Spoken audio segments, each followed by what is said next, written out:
بالله من الشيطان الرجيم. بسم الله الرحمن الرحيم. الشهر الحرام بالشهر الحرام والحرمات قصاص.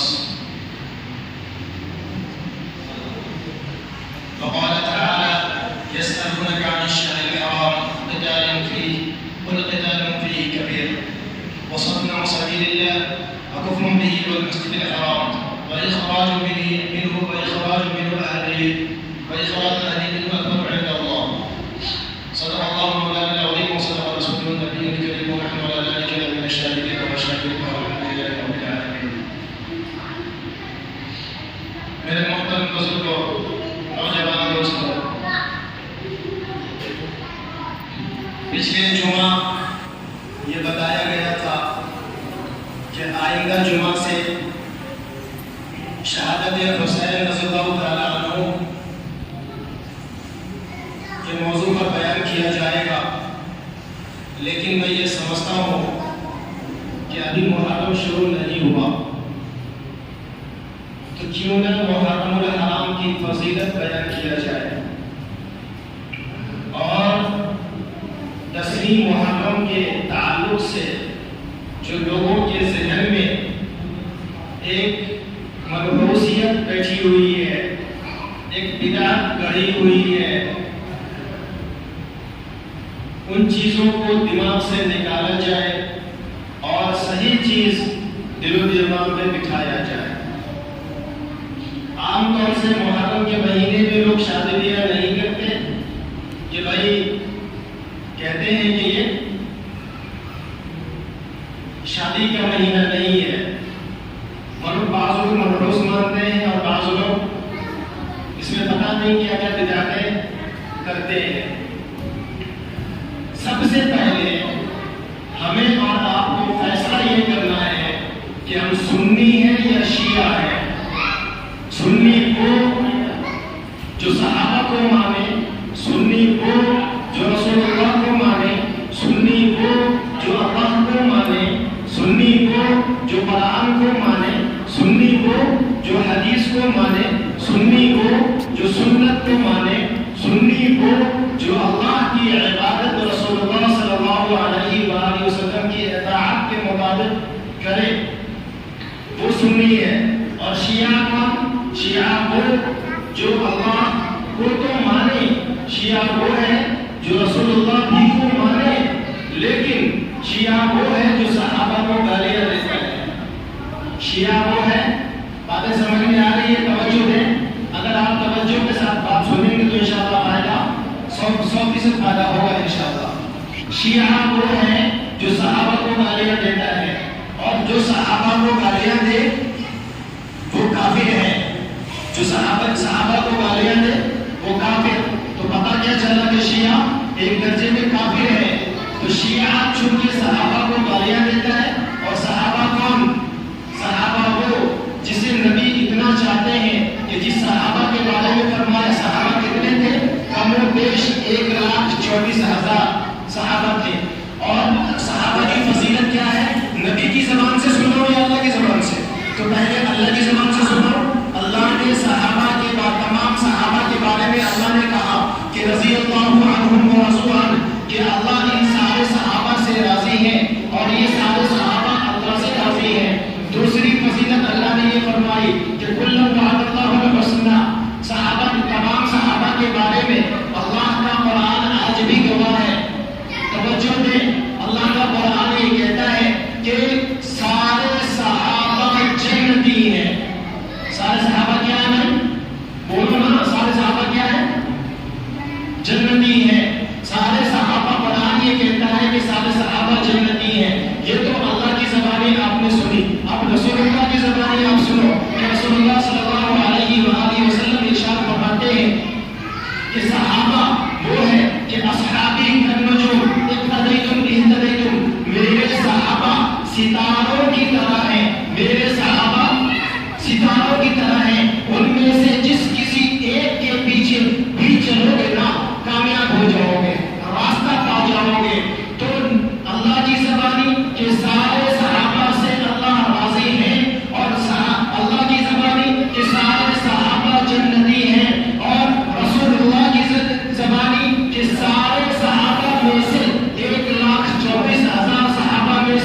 کسی ایک صحابہ کو بھی اگر تم نے فالو کر لیا، اپنا آئیڈیل مان لیا، اپنا آئیڈیل بنا لیا اور ان کے جیسی تم نے زندگی گزاری تو پھر تم کامیاب ہو۔ یہ رسول اللہ کی زبانی سے سنا رہا ہوں، یہ رسول اللہ صلی اللہ علیہ وسلم کے زبان مبارک سے نکلے ہوئے الفاظ آپ کو بتا رہا ہوں۔ تو یہ صحابہ کے بارے میں اللہ نے یہ کہا اور صحابہ کے بارے میں رسول اللہ نے یہ کہا۔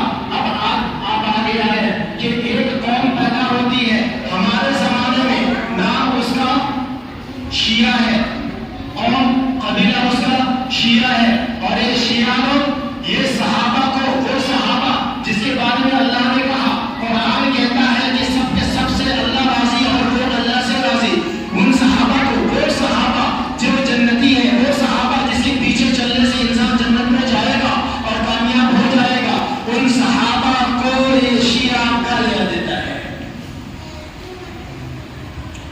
یہ بات میں کیوں بتانے لگا ہوں؟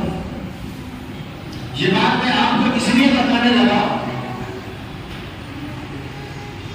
کہ یہ جو محرم کا مہینہ آتا ہے اور اس محرم کے مہینے میں جھنڈے گاڑتے ہیں، امام باڑہ بناتے ہیں اور لاٹھی ڈنڈے کھیلتے ہیں اور کھچڑا پکاتے ہیں اور تعزیہ داری کرتے ہیں، تعزیہ نکالتے ہیں اور یہ میلہ ٹھیلا لگاتے ہیں، یہ شعار اور یہ نکالا ہوا اور یہ کام ان شیعوں کا ہے۔ بات سمجھ میں آ رہی ہے؟ نہیں آ رہی؟ اگر بات سمجھ میں نہیں آ رہی تو بات کرنے سے فائدہ نہیں ہے۔ پھر بتاتا ہوں، 5 وقت کی نماز پڑھ لیا تو اس طرح وضو کرو، نماز پڑھو اور میں مسلم پہ کھڑا ہوں۔ بات کو سمجھنے کی کوشش کریں۔ جنت میں جانے کے لیے عقیدہ کا درست ہونا ضروری ہے۔ جنت میں جانے کے لیے عقیدہ کا درست ہونا ضروری ہے۔ عقیدہ اگر درست نہیں ہے، پھر چاہے آپ ہر سال حج کرو اور 5 وقت کی نماز کے ساتھ آپ تہجد اور عشاء اور چاشت اور نوافل کی ساری نمازیں پڑھو، راتوں دن اللہ کا کرتے رہ جاؤ، پھر بھی جہنم میں جاؤ، پھر بھی آدمی جہنم میں جائے گا اگر عقیدہ درست نہیں ہوا۔ اور عقیدہ اگر درست ہے اور کلمہ لا الہ الا اللہ محمد رسول اللہ کو دل سے مان کر زبان سے اقرار کرتے ہوئے اگر دنیا سے چلا گیا، چاہے کوئی عمل بھی نہیں ہے، امید ہے انشاءاللہ ایک نہ ایک جنت میں ضرور جائے۔ یہ عقیدہ ہے۔ عقیدہ درست جنت میں ملے گی، عقیدہ میں بگاڑ آیا سیدھا جہنم کے اندر۔ یہ کیسا معلوم ہے آپ کو بتاؤ؟ ایک انسان کا ایک پیر ٹوٹ جائے، وہ لنگڑا ہو جائے گا پھر بھی چلے گا، ایک ہاتھ ٹوٹ جائے وہ لولا ہو جائے گا پھر بھی زندہ رہے گا، ایک آنکھ پھٹ جائے پھر بھی زندہ رہے گا، ایک کان بند ہو جائے پھر بھی زندہ رہے گا، ناک کٹ جائے پھر بھی زندہ رہے گا۔ لیکن اگر یہاں پر کا ایک رگ ہے جس کا نام شہ رگ ہے، جس سے سانس چلتی ہے، اگر وہ رگ کٹ جائے پھر زندہ رہے گا؟ لنگڑا جو زندہ رہ سکتا ہے، لولا زندہ رہ سکتا ہے، کانا، اندھا، بہرا زندہ رہ سکتا ہے، پاگل دیوانہ زندہ رہ سکتا ہے، مگر ایک شہ، ایک رگ اگر کٹ جائے، اللہ کی قسم وہ زندہ نہیں رہے گا۔ اسی طریقے سے انسان نماز نہ پڑھے پھر بھی مسلمان ہے، انسان قرآن نہ پڑھے پھر بھی مسلمان ہے، انسان روزہ نہ رکھے پھر بھی مسلمان ہے، انسان زکات نہ دے پھر بھی مسلمان ہے، مسلمان اگر حج نہ کرے مان رہتے ہیں پھر بھی وہ مسلمان ہے۔ لیکن عقیدے کے اندر اگر بگاڑ آیا، ختم کہاں، مسلمانی نہیں ہے۔ تو یہ عقیدہ میں آپ کو سمجھانے لگا ہوں کہ شیعہ کون ہے، شیعہ اور سنی میں فرق کیا ہے۔ شیعہ کا کام محرم، یہ جو محرم آیا نا لاٹھی ڈنڈا، اس میں ایک سوال آتا ہے بہت زیادہ ہمارے بڑوں کی طرف سے، ہمارے نوجوانوں کی طرف سے۔ وہ سوال کیا، مولانا اگر یہ جو ہم ڈنڈا کھلاتے ہیں نا، یہ کھلانے کا مقصد ہمارا نمائشی پروگرام نہیں ہے، محرم منانا نہیں ہے، بلکہ میجورٹی دکھانا ہے۔ اگر ہم یہ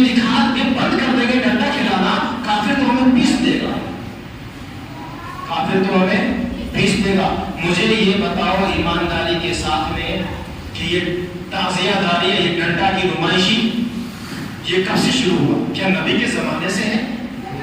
ارے یہ 200-300 سال پہلے شروع ہوا اور نبی کو آئے ہوئے 1450 سال ہو گئے اور یہ 200-300 سال پہلے تو شروع ہوا تو 200-300 سال پہلے مسلمانوں کو کیوں نہیں پیس دیا گیا؟ نہ امام باڑہ تھا، نہ لاٹھی ڈنڈا، نہ محرم، کچھ نہیں تھا، کیوں نہیں پیسا گیا؟ آج ہی کیوں رقم بند پیس دیا جائے گا؟ یہ سب شیطانی دھوکہ ہے، مکروہ فریب ہے۔ خیر یہ موضوع اگلے جمعہ کا ہے۔ آج کی جمعہ بتانا یہ ہے کہ یہ جو کام جو کرتے ہیں اور اس مہینے میں شادی بیاہ کو منع کرتے ہیں، وہ جو لوگ ایسا کرتے ہیں وہ ان کا نام شیعہ ہے۔ اور آپ فیصلہ کر لو کہ آپ سنی ہو یا شیعہ۔ جو اس طرح مانے گا، جو اس طرح کرے گا، وہ شیعہ کی فہرست میں ہے، کیونکہ نبی نے فرمایا من تشبہ بقوم فہو منہم۔ جو دنیا کے اندر جس کے راستے پر چلے گا، جس کی بات کو مانے گا، وہ قیامت کے دن اسی کے ساتھ اٹھایا جائے گا۔ تو آج اگر نبی اور صحابہ والا کام کیے تو انشاءاللہ صحابہ کے ساتھ حشر ہوگا نبی کے فرمان کے مطابق۔ اور اگر شیعہ والا کام کیے دنیا میں چاہے اپنے آپ کو کتنا بھی سنی کہہ لو، مرنے کے بعد شیعہ کے ساتھ اٹھائے جاؤ۔ اور جس کا حشر شیعہ کے ساتھ میں ہوگا جو جہنمی ہے، تو ساتھ میں بھی تو جہنم میں جانا پڑے گا نا۔ اس کے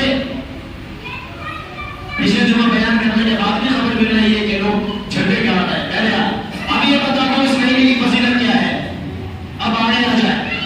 10ویں محرم کے دن عام طور سے لوگوں کو پتا ہے کہ شہادت حسین رضی اللہ تعالیٰ عنہ پیش آیا، یہ واقعہ پیش آیا ہے، انشاءاللہ تفصیل کے ساتھ بیان کیا جائے گا۔ لیکن بعض لوگ جو مرغوب سمجھتے ہیں اس مہینے میں شادیاں نہیں کرتے ہیں اور کہتے ہیں یہ مہینہ غم کا ہے، غم کا۔ مجھے یہ بتاؤ جو مسلمان ہے وہ اپنے دل پر ہاتھ رکھ کر بتائے کہ سارے نبی ہماری جان ہے یا نہیں؟ سارے نبی ہماری جان۔ نبی کو تکلیف پہنچنے کا مطلب ہم کو تکلیف پہنچی، نبی کو خوشی ملنے کا مطلب ہم کو خوشی ملی۔ اب آگے آ جائے 10ویں محرم کے دن آپ سب یہاں نماز پڑھنے کیوں آئے؟ تاکہ جو گناہ کیے بھول جائے، توبہ کر لیں اللہ سے۔ اگر توبہ آپ کی قبول ہو جائے تو آپ کو خوشی ہوگی یا غم ہوگی؟ خوشی ہوگی۔ 10ویں محرم کے دن سیدنا حضرت آدم علیہ نبی علیہ السلام کی توبہ قبول ہوئی ہے، یہ خوشی کا موقع ہے یا غم کا؟ خوشی کا۔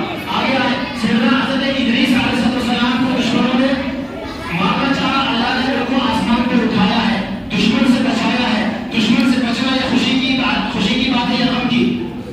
اب آگے آئے سیدنا حضرت عیسیٰ علیہ نبی علیہ السلام کو دشمنوں نے دوبارہ قتل کرنے کے لیے آپ کو اللہ نے آسمان پہ اٹھا لیا، دشمن سے بچا لیا۔ تو یہ دشمن سے بچانا خوشی کی بات ہے یا غم کی؟ اب اس سے بھی آگے آئے سیدنا حضرت نوح علیہ السلام کے زمانے میں طوفان نوح آیا، طوفان آیا، سارے لوگ مر گئے، ڈوب گئے۔ خود آپ کا بیٹا اور آپ کی بیوی بھی مر گئی، بیٹا بھی ڈوب گیا، مر گیا۔ لیکن سیدنا حضرت نوح علیہ السلام کو اور ان کے ماننے والے لوگوں کو اللہ نے اس بڑے طوفان سے بھی بچا لیا اور پھر ان سے ہی دنیا چلی۔ یہ بچانا خوشی کی بات ہے یا غم کی؟ 10ویں محرم کے دن یہ واقعہ پیش آیا۔ اور آگے آئے سیدنا حضرت یونس علیہ السلام کو مچھلی نے نگل لیا۔ بعض روایت میں 3 دن، بعض روایت میں 40 دن آتا ہے۔ آپ 3 دن یا 40 دن مچھلی کے پیٹ میں رہے، اللہ سے معافی مانگتے رہے، لا الہ الا انت سبحانک انی کنت من الظالمین، ہم کو معاف کر دے تو پاک ہے میرے اللہ، ہم قصوروار ہیں۔ اللہ نے دعا ان کی توبہ قبول کی اور ان کی دعا سنی اور ان کو مچھلی کے پیٹ سے باہر نکال کر نئی زندگی بخشی ہے۔ یہ خوشی کی بات ہے یا غم کی؟ 10ویں محرم کے دن کی بات بتا رہا ہوں، یہ خوشی کی بات ہے یا غم کی؟ خوشی کی بات ہے۔ اب اس کے آگے آنا ہے سیدنا حضرت موسیٰ علیہ نبی علیہ السلام کو فرعون اور اس کے لشکروں نے دوڑایا ہے اور آپ دریا کے کنارے پہنچے، دریا نیل کے کنارے پہنچے، وہاں پہنچ کر دریا میں آسان والا راستہ ملا اور آپ پار لگے۔ دشمن فرعون اور اس کا لشکر غرقان ہوا، ڈوبا، اور آپ پار لگے، دشمن سے بچ گئے۔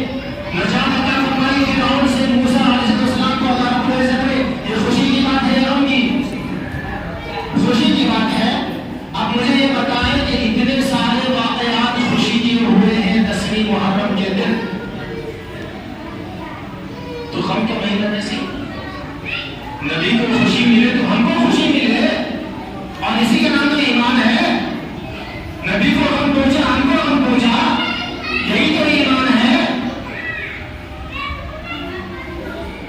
نبی کی خوشی سے اگر ہم کو خوشی نہ ہو تو ہم تو منافق، نبی کے غم سے ہم کو غم نہ ہو تو ہم تو منافق، اور منافق جہنمی ہے۔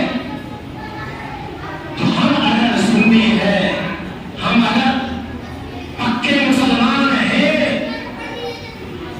تو یاد رکھو کہ اس ماہ محرم کو منحوس اور غم کا مہینہ نہ سمجھو، ماتم سے پرہیز کرو، ماتم کرنے والوں کو سمجھاؤ کہ یہ غلط کر رہے ہو، تم یہ غلط کر رہے ہو، مگر وہ شیعہ ہے وہ آپ کی بات مانیں گے نہیں۔ آج بعض لوگ سنی ہو کر کہنے لگے ہم بھی سنی، وہ بھی سنی۔ ارے میرا بھائی، تو کبھی کسی عالم کے پاس بیٹھا ہوتا، ان سے پوچھا تو ہوتا، کپڑا خریدنے سے پہلے پوچھتا ہے کہ کون سی دکان اچھی ہے مارکیٹ میں، بریانی کھانے جاتا ہوٹل میں تو پہلے معلوم کرتا ہے کہ کون سے ہوٹل کی بریانی سب سے اچھی ہے، گھومنے کے لیے جاتا ہے تو پہلے معلوم کرتا ہے کہ کون سی جگہ سب سے اچھی ہے جہاں گھوما جا سکے۔ ہر کام میں تم پہلے معلوم کرتے ہو، علاج کروانا ہو تو ڈاکٹر کے بارے میں پہلے پتا کرتے ہو کہ کون سا ڈاکٹر سب سے اچھا ہے۔ دنیا کے معاملات میں ہر معاملات میں سب سے پہلے یہ معلوم کرتے ہیں آپ کہ کون سب سے اچھا ہے، جو سب سے اچھا ہوگا ہم اس کے پاس جائیں گے۔ تو کیا دین ہی اتنا گھٹیا ہے، جنت اتنی گھٹیا ہے جو جس پر عمل کرنے سے پہلے ہم معلوم نہیں کریں کہ کیا صحیح اور کیا غلط ہے، کون عالم صحیح کون عالم غلط ہے، کون فرقہ صحیح کون فرقہ غلط ہے، ہم معلوم نہ کریں۔ دین کے نام پر جو بھی آدمی چولہا بیچنے لگا، سب کو چولہا خرید کر رکھنے لینے لگے، پھر پتہ چلا ہاضمہ ہی خراب ہو گیا۔ آج مسلمانوں کا دینی اعتبار سے ہاضمہ خراب ہو چکا ہے، اسے پتہ ہی نہیں صحیح کیا غلط کیا، کون سا چولہا صحیح کون سا چولہا غلط ہے، پتہ نہیں ہے۔ تو اب یہاں دیکھیں، ان سارے واقعات سے ہمیں یہ پتہ چلتا ہے کہ محرم کا مہینہ تو پاک مہینہ، محرم کتنا پاک ہے، اتنا پاک محرم کا مہینہ کہ اس مہینے میں عرب کے لوگ ہمیشہ جنگ کرتے تھے نا، اللہ نے جنگ کو حرام کر دیا، اللہ نے جنگ کو منع کر دیا اس مہینے کے اندر میں کوئی لڑائی جھگڑے۔ اور یہ اللہ نے منع تو کیا، اس دین کے آنے سے پہلے کافر بھی اس مہینے میں لڑنے کو ناپسند کرتے تھے، ایک دم خاندانی قسم کی جنگ چلتی تھی کافروں کی نبی کے آنے سے پہلے۔ اس زمانے میں بھی کافر جب محرم کا مہینہ شروع ہوتا لڑائی نہیں کرتے، جنگ کو بند کر دیتے، آئی جنگ کا دروازہ بند، اس مہینے میں کوئی قتل نہیں۔ اب شرم کی بات یہ ہے یا نہیں ہے کہ اس مہینے میں پکے کافر بھی جنگ کو ناپسند کرتے تھے، اور آج کے مسلمان اس مہینے میں چھوڑا گھاسا بھالا اور یہ لاٹھی اور ڈنڈا پورا لے کر کے نکلتا ہے فوج دکھانے کے لیے۔ کیا مسلمان ہے بھائی؟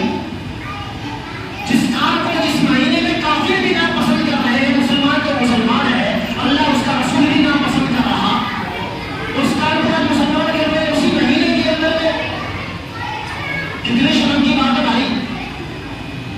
یہ جو سوال کیا جاتا ہے نا، میں بتانے لگا تھا کہ میجورٹی دکھانا ہے، سنو، میجورٹی بالکل دکھانا چاہیے، اپنی تعداد دکھانا چاہیے تاکہ کافروں میں ہمارا روپ پڑے، اپنی تعداد دکھانا چاہیے، مگر یہ تعداد دکھانا نبی سے ثابت رکھی ہے یا نہیں، آپ نے کبھی معلوم کیا؟ تو میں بتاتا ہوں، ہاں نبی سے ثابت ہے کہ اپنی تعداد دکھانا چاہیے، مگر جب نبی سے ثابت ہے کہ تعداد دکھانا چاہیے تو نبی نے طریقہ بھی تو بتایا ہوگا نا۔ بات سمجھ میں آ رہی ہے؟ نبی نے طریقہ بھی تو بتایا ہوگا کہ اپنی میجورٹی کس طرح دکھاؤ، اپنی تعداد کس طرح دکھاؤ۔ سنو، کبھی آپ نے سوچا کہ ہم عید کی اور بقرعید کی نماز کیوں پڑھتے ہیں؟ باہر عیدگاہ میں جا کر کبھی سوچا؟ مسلمانوں میں صرف دو تہوار ہیں، مسلمانوں نے اپنے سے ہزاروں تہوار جوڑ لیے، صرف دو تہوار عید اور بقرعید، اس کے علاوہ کوئی تہوار نہیں ہے، جو مانے وہ غلط۔ اب آگے بڑھے، کہ عید اور بقرعید کی نماز کبھی آپ نے سوچا کہ ہر نماز تو مسجد میں ادا کرے، گھر میں ادا کرے، عید اور بقرعید کی نماز پڑھنے کے لیے باہر عیدگاہ میں کیوں جائے، وہ بھی کھلے چچے میدان میں کیوں پڑھے؟ کیا مطلب اس کا مطلب یہی ہے، نبی نے صحابہ کو لے کر مدینے سے باہر جا کر عید اور بقرعید کی نماز ادا کی ہے، اور وہ بھی ایک راستے سے گئے ہیں، دوسرے راستے سے واپس آئے۔ کیا حکمت؟ یہی میجورٹی دکھانا ہے، یہی تعداد دکھانا ہے۔ نبی نے تعداد دکھانے کے لیے، نبی نے اپنی میجورٹی دکھانے کے لیے کافروں پر